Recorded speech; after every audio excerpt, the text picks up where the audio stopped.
that was absolutely incredible. So today I'm going to be talking about building resilient farming systems as it pertains to controlled traffic farming. CTF, as we call it, is a farming system that I've employed since 2010, and I did my Nuffield scholarship on that topic. So I traveled to 8 different countries, looking at very dry climates, looking at very wet climates. Again, back to building resiliency, the too hot, too dry, too wet. I wanted to find a systems approach to solve some of our greatest challenges. So is 4-H Matt in the room? Are you still here? He's probably back in school. No, you're here? There you are, buddy. So that was So, close your eyes, Matt. So I appreciate I didn't realize it was a thing over here. Michael. Did I say Matt? Michael. I looked in the Manitoba Cooperators e-magazine, and here I see Blake's out in the field with his underwear. I'm like, whoa. Like, before I even knew it was a thing, I said, what kind of movement possesses a man to bury his underwear? And I think we've all been in the cab with no TP in the, hey. So I get it, but not for these reasons. But anyways, so where's my pointer? Is this a pointer down here? Pointer. There we go. Okay, so 70 million acres in Western Canada. Did you know that? 70 million acres. Almost 20 million of that is canola.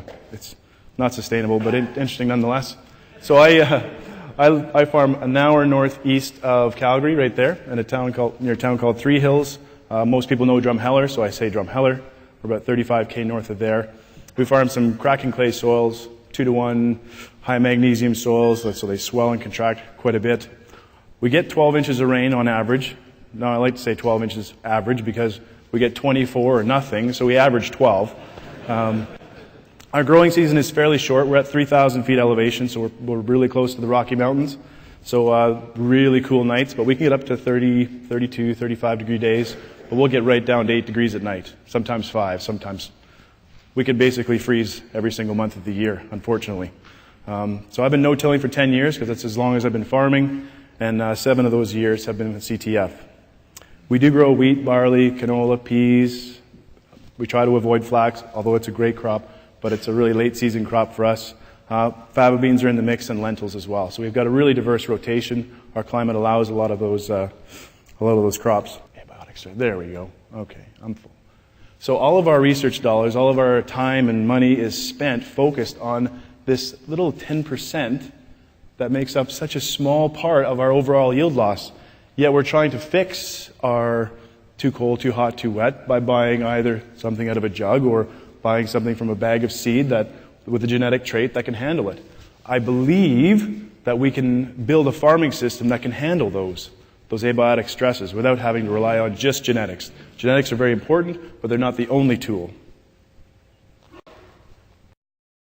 So, for the longest time, because we understood it, we focused on the chemical side, right? NPKs, we focused on what we knew, cation exchange capacity, our soil's ability to hold nutrients, pH, EC.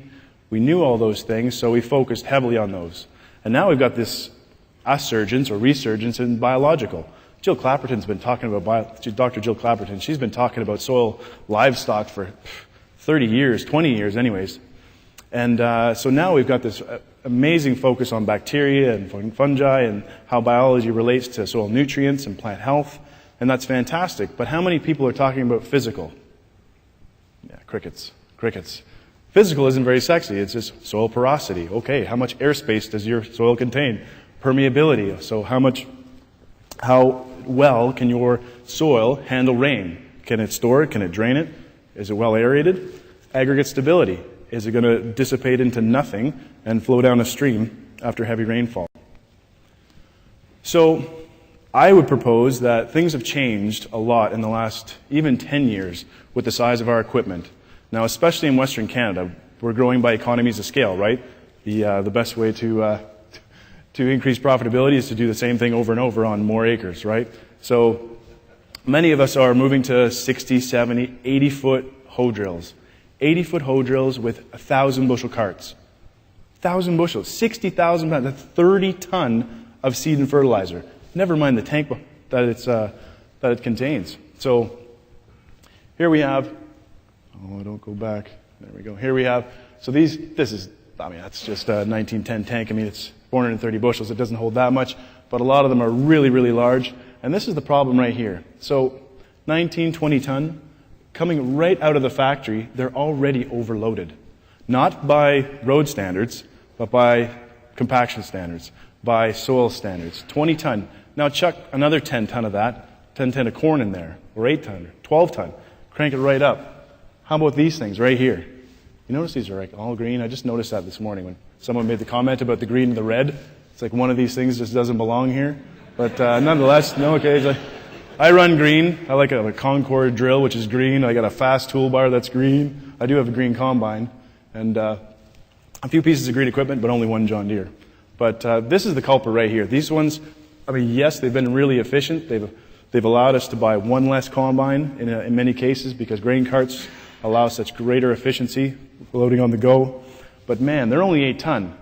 But you can chuck 30 to 40 ton of product on those things. If they say 1,000 bushels, you're going to put 1,400 on there. And you're going to tell your buddies. But can you imagine that? 40 ton on one set of axles. I don't know who was thinking of that, and I appreciate the logistics and the efficiencies that come with grain carts, but man alive, they are really, really destructive. So I guess back to that slide, should have been on the other side, but the first pass causes 80% of the damage. I think that's what it comes down to is, you know what, we can drive over and over across our fields, but it's the first pass at the wrong time that causes 80% of the damage. You can travel down the same path time after time, and you won't create that kind of damage as you did with that first pass. And the axle weights that they've figured out through research are about 10 ton per axle. So back to those combines are already basically 20 ton before they even put a stitch of grain in them. So they're basically almost overloaded right from the start. And then you get the majority of that weight sitting on the front axles, and it gets even heavier. So, I mean, this is some research. I mean, it's not going to happen on every farm. This research doesn't include covers and their ability to, you know, maybe to hold up some of that equipment. But at the same time, there's some significant losses that do come with wheel traffic. And this CTF adoption right on the bottom. Did I do this again? Oh my goodness. So as soon as I turned 40, everything went from like, I went from no glasses to needing glasses, so forgive me here. But CTF adoption has reduced N2O emissions by 20 to 50%. So every time we compress our fields, even if we compress or compact them just for a short time, so between seeding and spraying, for us, between seeding and spraying, that's about 35% of our fields that are compressed, even for a short time. It could be 30 days, 40 days. If you get rainfall sitting there for a day, 2 days, and you just don't get that evaporation, you get denitrification.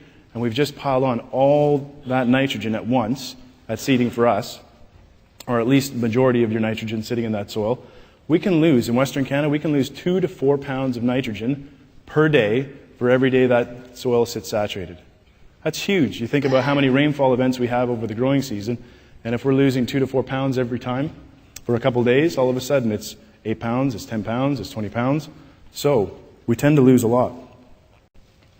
So CTF, really, it's really simple. We drive in really straight lines, and we separate our crop from the area we drive our equipment.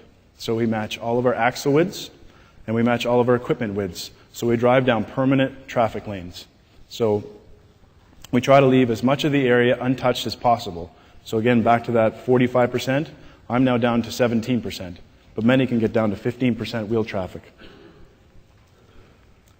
So there's plenty of benefits to CTF, reduction in fuel use. You can imagine just pedal a bike on a gravel road versus pedaling a bike on asphalt. It takes a lot less energy to pedal a bike on that asphalt, right? Elimination of overlap in some cases, increased nitrogen recovery in many cases. You can get some of that deep nitrate up when you have compaction layers. Reduced in-crop herbicides. I'll show you some data on this. Surface germinating weeds, if you think about it, seed to soil contact, every time we're driving across the field, I'll show you some great data on my farm on wheel traffic and its effect on weed growth. So there's a number of different costs and benefits that come with CTF, but I'm going to make the case for CTF today and why I think it's so crucial and a lot of the maybe obstacles that many many people face or I get challenged with. The first is the freeze-thaw. I mean, we have to deal with the freeze-thaw, and many people think that the freeze-thaw does in fact cure compaction. And you know what? It does. But in many cases, you need a freeze-thaw, you need multiple freeze-thaw actions to really break up that compaction. And where do we see that freeze-thaw that many times? Usually in the top 1 or 2 inches. So if you did see a wheel track in the fall, it's usually disappeared by spring in the top few inches. But underneath that, we typically get a freeze, and then we get a thaw. And when we do get a freeze and it does fracture, it fractures in bricks. It does increase all the permeability that you've just lost or all the porosity you've just lost by squishing that soil at the wrong time. So you can see here, back to this pointer here. So this is what drew me to figure out, or drew me to the freeze-thaw and how significant it is and it isn't. So this is my hoe drill. So you can see the stubble rows. This is my first year CTF in 2010. You see how wiggly these lines are right here? So that's a hoe drill, and after a winter, a heavy freeze-thaw kind of winter, plenty of moisture, first year CTF, that hoe drill, because it's dragging in the ground, it's feeling all that past those different levels of resistance, right? It's shaking around from my old wheel traffic going all over the place. So as soon as it hits an area that's soft, it just kind of skips around. So it's jumping around side to side every pass. So fast forward to year 2, year 3, year 4, and you can see these straight lines. All of a sudden, I went from wavy lines like this to year 2, it was kind of like this, and year 3, bang, it was like a string line. The only thing I had changed is my wheel traffic. I just matched up my equipment widths, my axle widths, and all of a sudden it was like driving or dragging a rake through a sand trap. So the freeze-thaw does some work, but not all the work. Slippage. Now this one is probably just as big or the biggest culprit aside from axle loads, because we can throw big metrics on it. We can put a lot of rubber on the ground and low pressure, drop down to 5 psi or 7 psi and really create some flotation so we can minimize the compaction. Basically what we're doing is instead of going shallow and deep, we're now going shallow and wide with big metrics and lots of rubber. But slippage, slippage is required. So whether it's a track machine or a 4-wheel drive or a 2-wheel drive, you need a percentage of slippage just to get enough power to the ground. Just like a tractor pull, right? Those tires are spinning because you need max traction to move that power to the ground and get those lugs digging. So that just means with a track machine between 1 and 4% slippage, a 4-wheel drive is recommended to between anywhere between 5 and 10% slippage. And we know on wet years when you're pulling big kit, it can be up to 20% slippage in some cases. That just means your tires are moving a lot faster than your tractor. And then you look at 2-wheel drives, the recommendation is for 10 to 15% slip. So 10 to 15% slips. So you look at those lugs, they're just digging in and they're grabbing and they're just smearing that soil at that 2 to 3 inch layer. And a lot of times that's where that bulk density changes, at that 2 to 3 inch layers, because those lugs are just grabbing in and grinding those soil particles into place. So this is what we see quite often.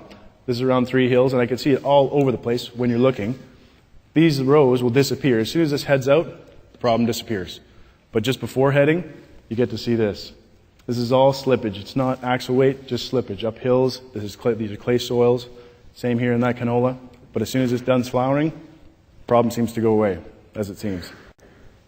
Sandy soil. I get told that sandy soil doesn't pack. In Western Canada, we build roads on sand. We wet them and we tamp them, and then we put some interlocking brick on them, and then they're good. So sand does pack pretty hard. And this is a soil with 1.5% organic matter, high sand content.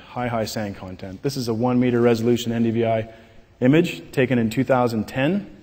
You see these red strips going back and forth?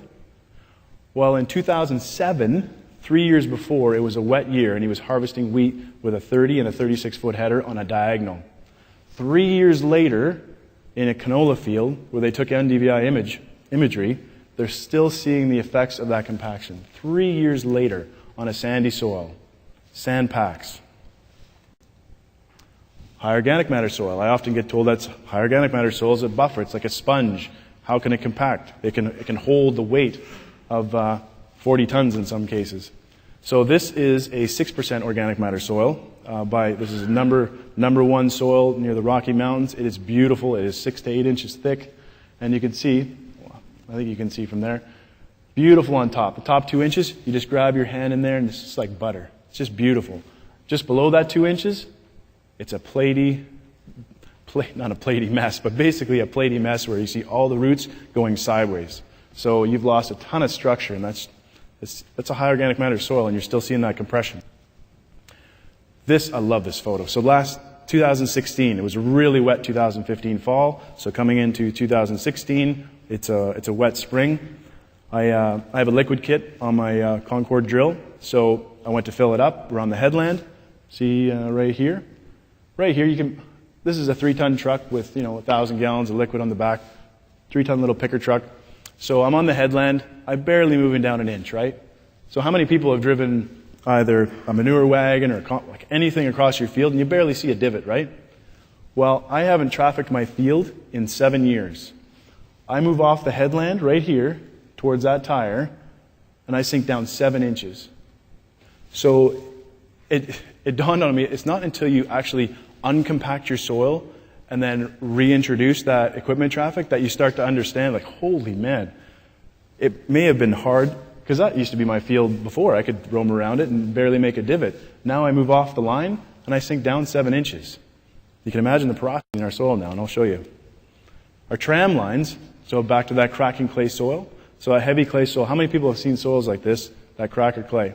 That crack, lots, right? So my soils used to crack like that all over the field.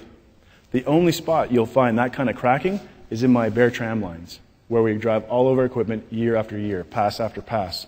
So you can imagine it's July, and it's 30 degrees, and the wind is howling, and it is hot, and that wheat's coming in, and all of a sudden it just dives. It says, I'm done, I'm over. You can see the same thing for our crops in late August, where we get those hot winds, and all of a sudden your barley turns white and just goes, I'm done. So you can imagine all those microfractures, right? So you have all those root systems across there, and they're starving for moisture. And that soil is just tearing their root systems apart. Those microfractures just tearing those root systems apart. So the only place I see that now are in my tram lines. And the only difference is wheel traffic. Clay soils. So here's my soil. It's a 25% magnesium, 20 to 30% magnesium actually. 25% magnesium, 70% clay. Look at the porosity that we've got. So right down to a meter. I mean, it's all this crumbly, beautiful structure, heavy clay, 70%. And we've got that kind of crumbly structure. We move 20 to 30 feet away. This is my headland. This is where we're always turning. This is where the majority of my traffic is, right? Well, look at that. That is just a glob of nothing that my roots can no longer explore. So you go 20 to 30 feet away, and that's the difference. And the only thing we've done is eliminated that wheel traffic. Here's another photo, 70% clay, 25 mag. Look at that crumbly structure. You can grab a pitchfork down to 2 feet, and I'll show you the porosity levels we have, down to 2 feet in our heavy mag soils, and it's like butter. We can travel across those fields days before anybody else can, because something's changed. The ground's not sticky anymore. It's like when you take clay or take snow and you pack it. It's like you can pack a snowball. All of a sudden, that snowball will stick. Whereas if you leave it alone, you can actually just drag that hoe drill through that soil after a rain, and it doesn't stick to the shanks. It barely sticks to the packer tires.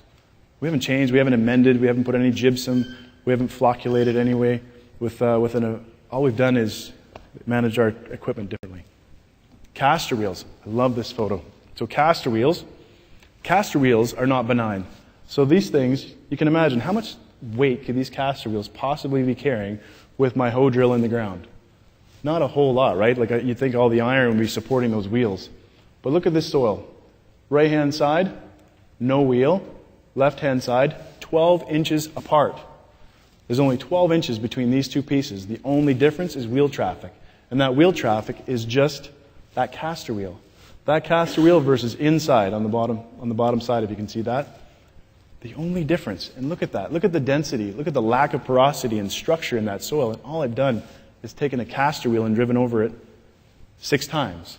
And look at the difference. This is a low organic matter soil. This is some of the worst soil we have. But look what we can do. Look at the porosity and structure, the aggregate stability, the permeability, what we can do just by eliminating that wheel traffic. So porosity.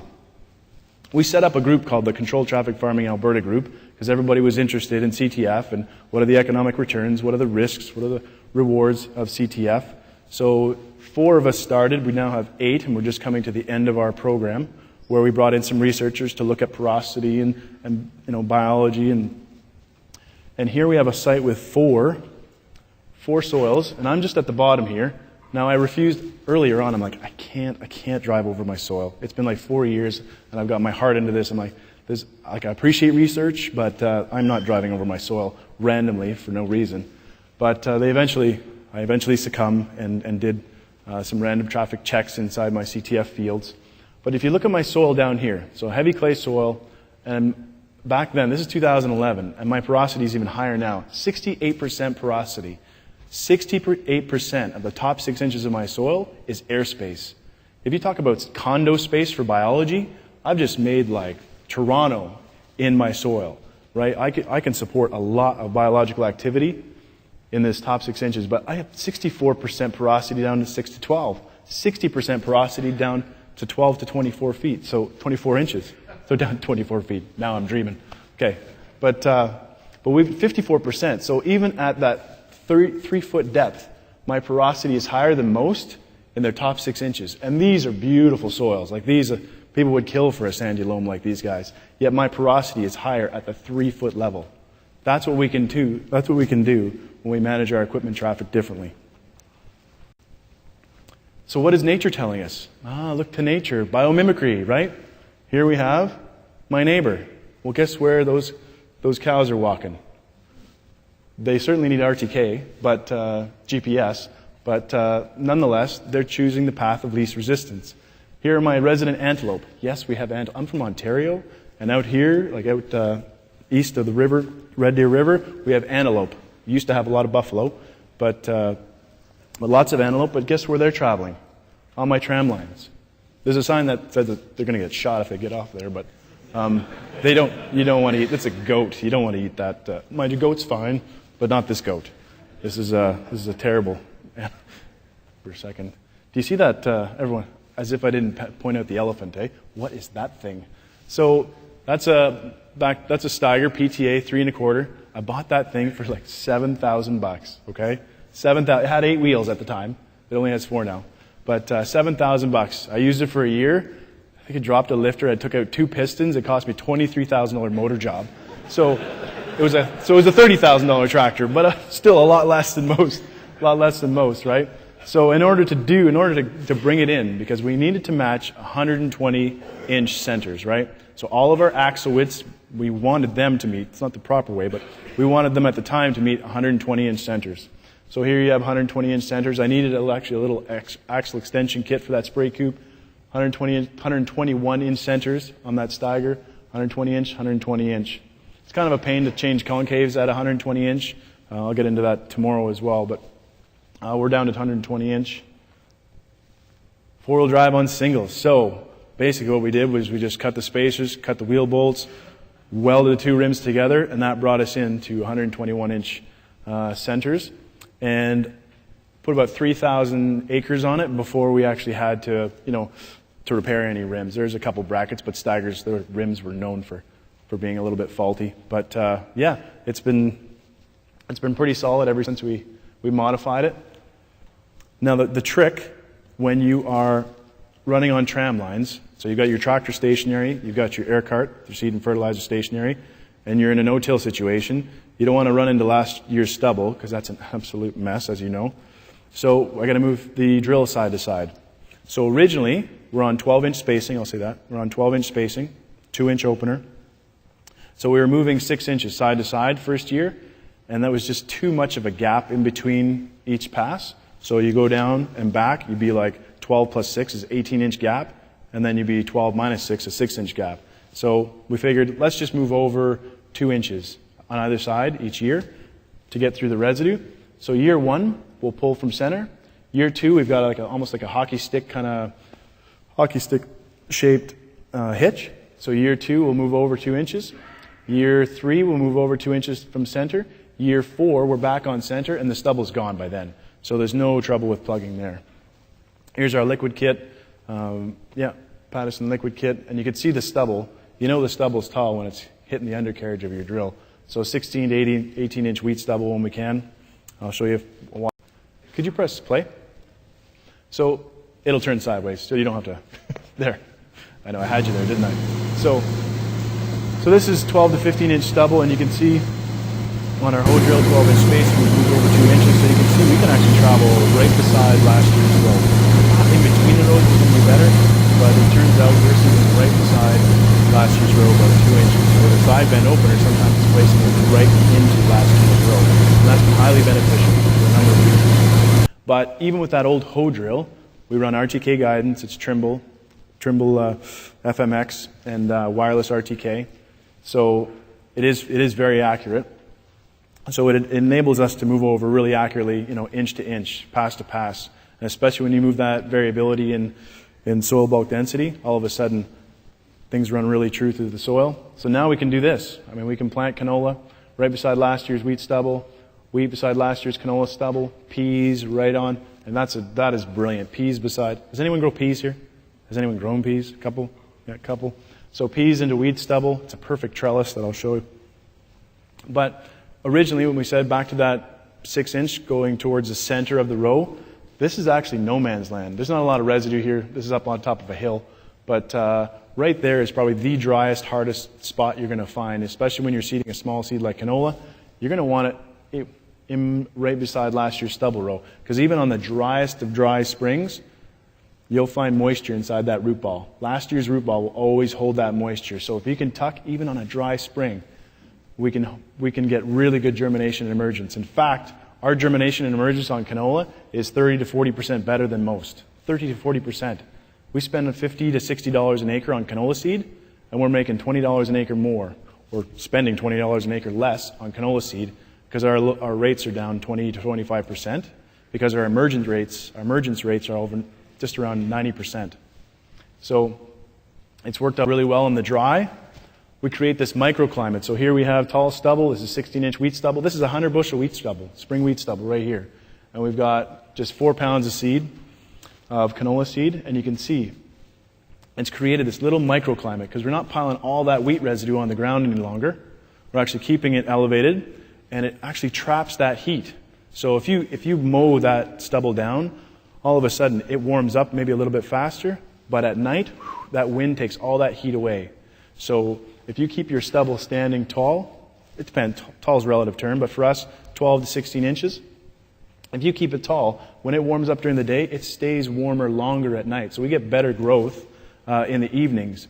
And back at 3,000 feet elevation, remember I said we cool down to 8 degrees at night? It's a big, big deal. So keeping that area in between nice and warm creates better growth. Too wet. So here we have too wet. This is where we've split off a 160-acre field, 80 acres, 80 acres. And for 3 years, they did CTF versus random. So round and around, seeding back and forth, and compared it to CTF. So here, he's running through, this is after 16 inches of rain, hailstorm, it was a mess. And here we have him running on tram lines that are wet. So this is a sandy loam, so he's cruising down his tram lines, no problem. He moves over 40 feet into his random traffic area and absolutely buries his combine. The only difference is that this isn't draining moisture anymore. All that moisture is just sitting in the top. It's not flowing down. It's not being stored at depth. So all of a sudden, he's burying his combine. So now, CTF is now reducing that risk of being too wet. We can now traffic those fields a lot faster and a lot more frequently than random traffic. So back to our cooperators. We're measuring soil infiltration rates, water infiltration rates. Quick little test, 10-inch ring. 10-inch ring, a peanut butter jar of water in a 10-inch ring is equal to 1 inch of water. So we do those tests. And you can see at the bottom, this is me, Steve Larocque, SL, JN. So we're measuring CTF versus random. So we're timing, essentially taking 1 inch of water and we're timing it. So we took my soil, we took an inch of water, and we timed it, 6 seconds, inch of water. Threw it in again, 20 seconds, another inch. 55 seconds, another inch. I think it was a minute 20, another inch. So 6 inches of moisture, a minute 50. This JN just started CTF that year. It was his first year in, so he's barely got any difference. I've been in the longest, and look at that, 6 seconds. So you can imagine, we get these huge, back to 24 inches or nothing, you get those huge 4 inchers, 2, 4, 6 inchers, and all of a sudden we can handle it. We can handle it, store it at depth in our clay, and use it later on when we need it. Water infiltration. If you ever want to do a test, if you're digging soil pits, this is a great test. So you take that 10-inch ring, and you grab some white water-based or even latex paint if you like, water-based paint, you pour it in there, just as tall. This is about 15 inches tall. You pound it in about 6 inches, well, 4 to 6 inches, and then you just watch. Leave it 24 hours and just see where that water flows. It's a great way to see where your permeability is and where your water's flowing. Sometimes we've seen them when they've just gone horizontally. It's pretty ugly. But this side has got a tramline on it, and it's only had 3 passes with the sprayer. 3 passes worth of sprayer, you just got into CTF, and that water's only going down 4 to 5 inches, and that's where it's sitting. So big difference between the two, and only 3 passes. Too windy. Can't control the wind, but we can manage how our crops receive that wind. And back to that 16-inch stubble. Barley is typically laying down or is shorter, so we have to maybe 8 to 12, but we try to keep our stubble as tall as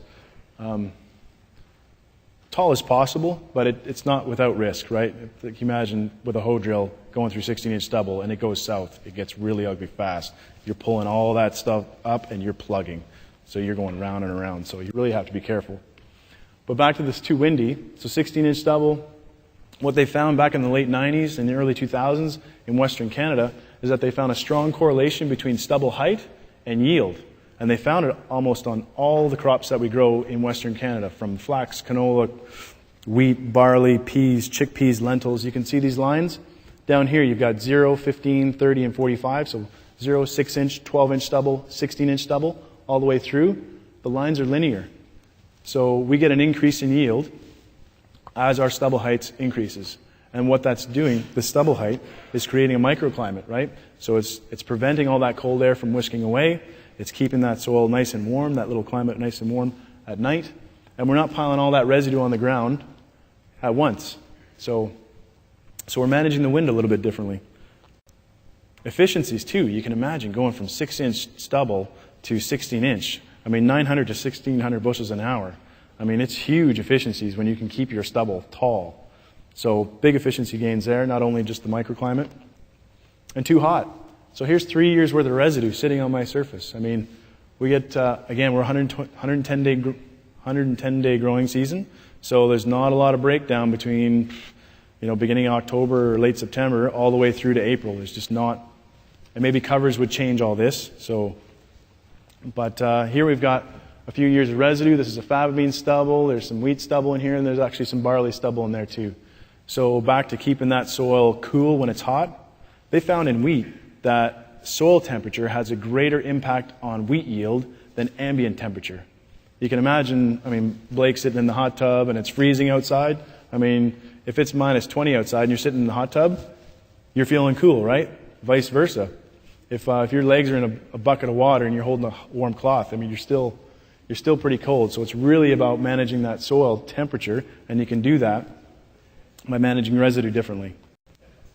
Row loading. Some call this fence row farming. So once we do get those really accurate rows where we're planting side to side each year, you're concentrating all those nutrients and all that biology in that one row, right? Just like the Dean Glennie story. So we've got all that starter fertilizer coming into last year's row. We got peas on wheat here, and we got some wheat on canola stubble. So everything's being concentrated on basically 50%. I'd really like to get that down to maybe 20%. But 50% of our field sees that increased nutrition, that concentrated nutrition, versus scattering it randomly all over the field, so you're diluting the effect. Nutrient uptake. So, yeah, this has been a really, really interesting find, is that I'll take tissue test measurements on any of our crops. So let's say this one is wheat. So I'll measure a row that is right in the tram line, so just on the edge of it, not right in the center, but right on the edge, and this top one, so basically you see no traffic. these tissue tests are 12 inches apart. 12 inches apart, row to row. And look at the difference in nutrient uptake when I've got no traffic to impede it. We got massive root exploration, and their ability to take up nutrients like nitrogen, there's calcium and sodium and the iron. I mean, all of it is just maxing out versus on the tram line. So just a small compression, because again, it's only 2 inches inside the tram line. And our levels are good, but they're nowhere near what we can take up. And look at the calcium, sodium, phosphorus. Phosphorus is a big limiting factor in our areas, typically with your higher pH. But phosphorus, that's been, that difference can really, really help. Root exploration. I throw this up because every snake oil salesman throws the roots. Hey, look at my flag leaf, look at my Magic Dust product, and look how much it changes the roots. They never show you yield or ROI, but they show you roots. So I thought I'd show a couple roots here just to appease.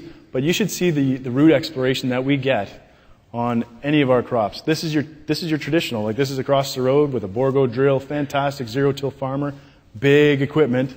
So you'll see those little stocky stems that are stubbed, and there's a ton of little fibrous roots because those plants are doing everything they can to absorb phosphorus because they can't penetrate that soil.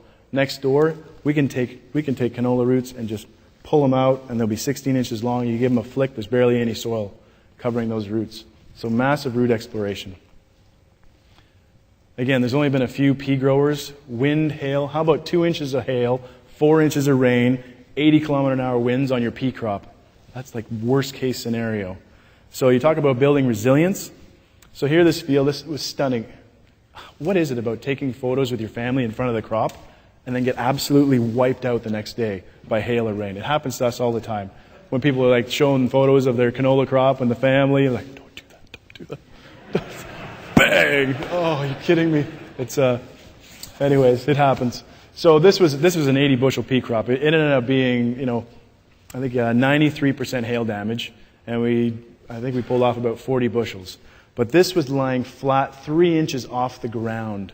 It was like up to my chest, which is about 2 feet. But it was up to my chest, it's about 3 or 4 feet, and it was absolutely lying on the ground. So back when we ran gleaners, this is great. So I'll point your attention to the bottom here. Do you see that plywood there, 3/4 inch plywood?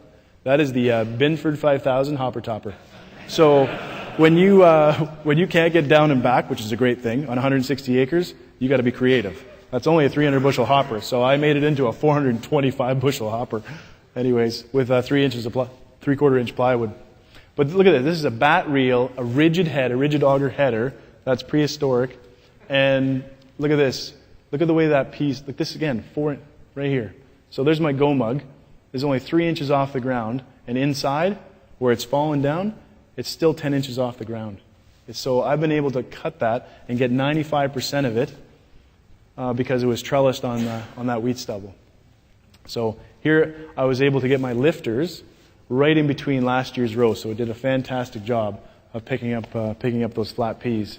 So just a tremendous job with just old equipment.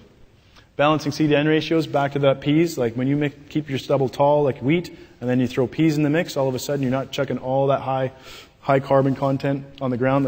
That can be a good thing.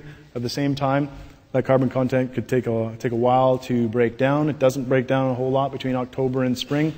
But when we add peas to the mix, not only do they trellis, but it enables us to spread our residue over 2 years instead of 100 bushel or 75 bushel wheat residue all on the ground at once. Managing weeds. You see these tracks right here? So this field was in CTF in Australia for 12 years. And the owner's son, his girlfriend came by, she had lunch. So he said, instead of going down to the end, I'll just kind of cut across and go to the approach and get his lunch. So guess where the only spot in that field that grew wild oats? Right where he jumped off. I'm thinking, you got to be kidding me. So let's fast forward to my place. The only place that's growing any weeds right here is in my tram line. And this is just, I think this was ryegrass on a footprint. Look at the lugs. So you can imagine, seed to soil contact. It's why we put press wheels on our planters and why we put press wheels on our hoe drills. So what does that mean? We've got some researchers working with our CTFA group, and they're looking at weed densities across each field. And you'll notice I'm at Morin. This is me. So Morin, which is just north of Drumheller.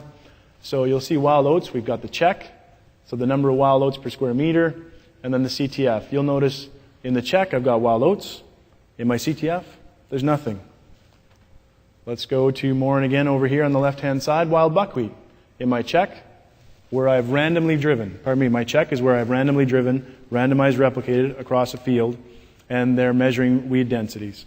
So at Morin, I've got in my check where I've driven randomly, just popped off the tram line, drove down and back. So I increased my footprint by 20%. That's all I did.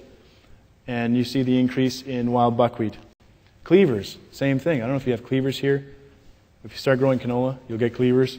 But CTF, there's a lot of cleaver pressure in this field. But again, my random traffic check, all I've done is driven over that field 20% more, and look at my cleaver population. So again, that seed to soil contact. Could you play this video for me at the back? Thank you. So my Ukrainian friends, 15,000 hectares in Ukraine. And I had a fast toolbar, and we were chatting back and forth. So they went from a 60-foot, because they're 15,000 hectares, I think they're 7,000 or 4,000 hectares of corn. So they're side dressing with a 120-foot fast toolbar. 120 foot. They've got a heavy harrow that's 120 feet. It's ridiculous what they can do. So now back to that timing. With a CTF, we can traffic our fields, apply nutrients when we need to. And I'll go back for a second. So what that's meant is our ability to go in and side dress nitrogen at flag leaf. We've even gone in at flowering in wheat and got a 2%, actually 1.8% protein bump. Didn't make money on it because protein wasn't a premium, and we didn't know at the time. But the fact is, if there was a protein premium, we could start doing the economics and be able to know confidently that we could apply nitrogen in season. Because many people will stream on nitrogen. Well, it may not rain. And I've got a ton of residue on that surface that nitrogen is going to get immobilized, right? So that nitrogen is going to come available whenever it wants to, some point in the growing season. I can't control it. But with that toolbar, all of a sudden I can apply nitrogen, sulfur, whatever we need to, into the ground, right beside the roots, at the right time. So that's been a tremendous benefit to our system, only because we're running CTF. So back to the ROI. I'll finish up with the ROI. I mean, we've got 2011 through 2015. These are the cooperators. I won't go through all the numbers, but you can see some are making money, some are not. I mean, it takes time to build a farming system, but I know that we're well on our way to. This includes the changes and the equipment modifications, everything you've had to make in order to jump into CTF, and we're comparing it to the random traffic. So in many cases, we're making money. Some years no, but for the most part, $79, $54, $57, up at DAP, making tremendous money. Trochu, making great returns on CTF over random. So in many cases, there's actually a strong ROI to move to CTF. So to conclude, CTF addresses many abiotic and biotic stresses, and I would argue that a lot of our research and our efforts, that's why we're having to spend money on our own farms to do the research, because so much of it focuses on weeds, insects, diseases, viruses. Those are the things we spend our research dollars on, where I think building a farming system that includes CTF will really help to manage the abiotic stresses that take 70% of our yield away. So CTF adds resiliency. If we think about the heavy rains, if we talk about climate change or whatever it is, I mean, CTF adds a ton of resiliency to your farming system, being able to get out there in a really timely fashion and traffic those fields when you normally couldn't in random. It adds efficiency. It's difficult to get your mind wrapped around how you're going to do it on every field, how you're going to set up your tram lines. But once you do have them set up, I mean, some of the largest farms I know that are 40,000, 50,000 acres in, let's say, Western Australia or in other parts of the world, Ukraine, they love it because they can stick a backpacker on that combine, on that sprayer, and they just have to follow the red lines. They just have to follow the lines. So it actually creates a simpler system. And CTF alone is not the answer. Back to today's topics, I mean, really, it is about a systems approach. So it is about the covers, it is about the biology, it is about the chemical, it is about the physical. So bringing those all together is what a system really is. So CTF alone is not the answer, but it's a really, really good tool. So I'll leave you with that. Thanks for your time. If you have any questions, or if you want to go on to just Google controlled traffic farming and my name, Steve Larocque, and it'll come up. It's a 40-page report showing all the ins and outs and risks and benefits and how to set up with CTF, getting cotton reels, bringing things out to 135-inch wheel centers, so it's got a ton of information for you. So thank you.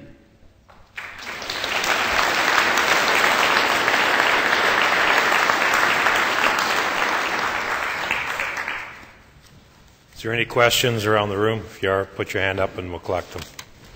While they're coming up, Steve, you've answered a mystery in life to me, because we have cleavers, believe it or not, in our part of Ontario, and I always figured my dog must have ran all the way out west and brought him back, but I think canola's got a little more to do with it than that. I'm not saying, I'm just saying. Yeah, I know. It may come in the bag, maybe. It might. Because once they're treated with that little blue coating, cleaver, canola. Side dressing wheat, compared to some speakers earlier today, who were using streamers, you want to talk about why you want to put it in the ground versus on top of the ground? Yeah, absolutely.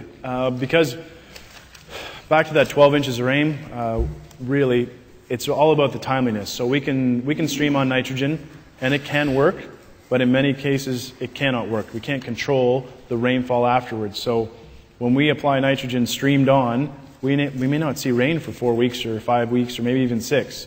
And with a no-till system, lots of residue, that nitrogen will get immobilized. Even if we get a quarter-inch of rain, that nitrogen gets immobilized and it sends it off, later on. It might build protein, but it's not helping my yield. So that's why we try to put it in the ground at the right time, at the right place, and be able to take away that rainfall risk. Just put it in the ground where it's moist, and we don't have to worry about rainfall afterwards. Question here. How do you or can you unload on the go when combining? Yeah, that's always the question. How do you unload on the go with 200 plus bushel corn? You know what? The guys in Ukraine were telling me, because again, we don't grow a lot of corn. We're barely at 2,000 growing degree days, so we're just getting a little bit of corn for silage. But again, some have